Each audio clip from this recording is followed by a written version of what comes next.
The opportunities for education are increasing for women in different countries. As success stories, I think we can definitely look at Sri Lanka. When Sakadita started our work in 1987, many of Sri Lankan women had never even heard about bhikshunis, only in the text. They didn't know that the real-life bhikshunis were in existence. But through their hard work and their courage, now there are over 800 fully ordained nuns in Sri Lanka. That's a tremendous step forward. And we all very much appreciate the work that women and men, some of the monks were wonderful supporters of this movement. There are still a lot of things that need to be done. For example, there is no official government recognition of the bhikshunis in Sri Lanka.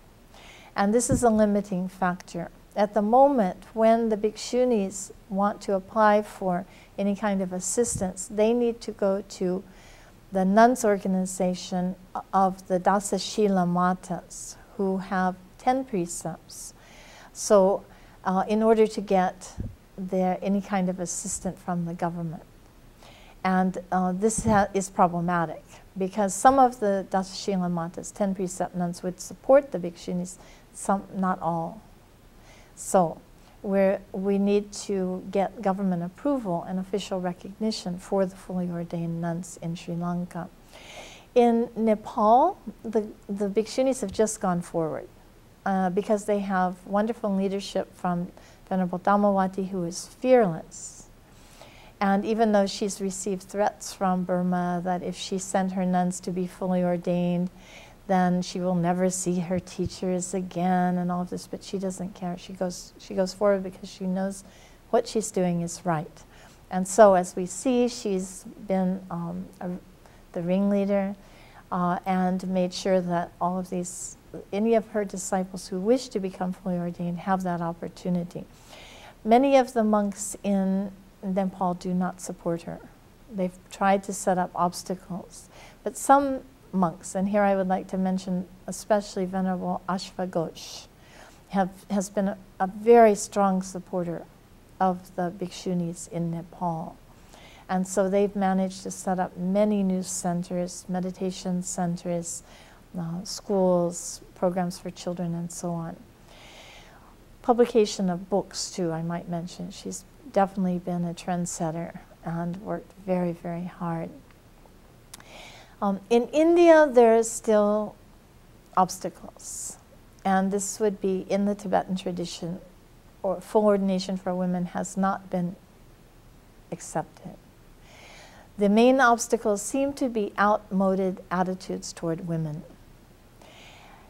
In general, I think that if gender awareness were higher, then the monks, the senior leadership, would be supportive and understand the many benefits that accrue both to Tibetan society, to women in general, and to Buddhism in the world by allowing full ordination for women.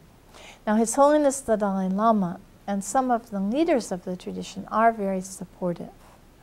But unfortunately, there are also many conservative monks who are setting up roadblocks.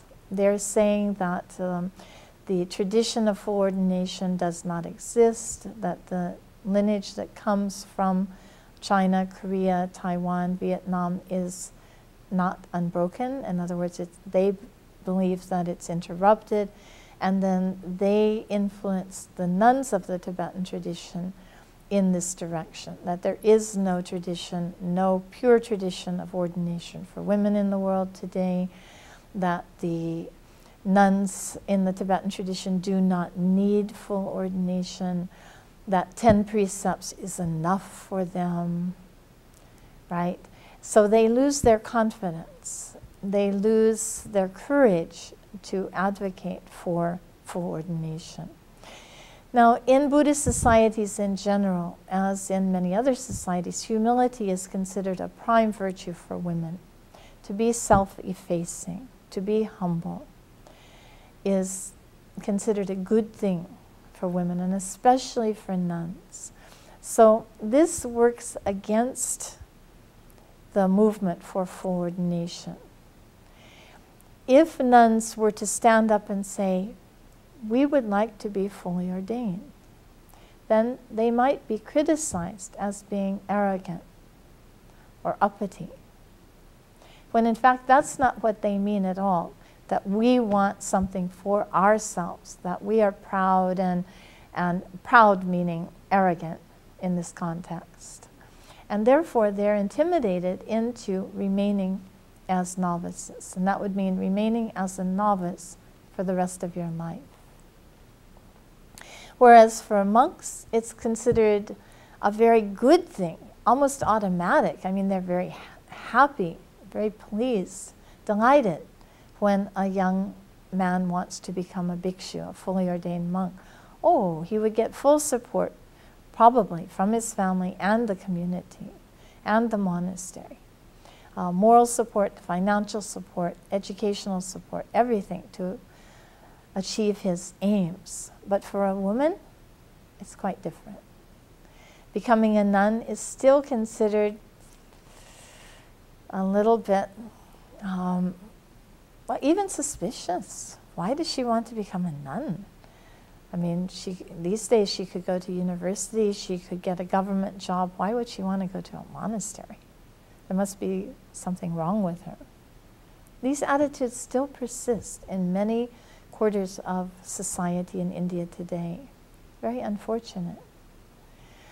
And so we find that men who become monks get full support. Women who become nuns often get no support at all from their families.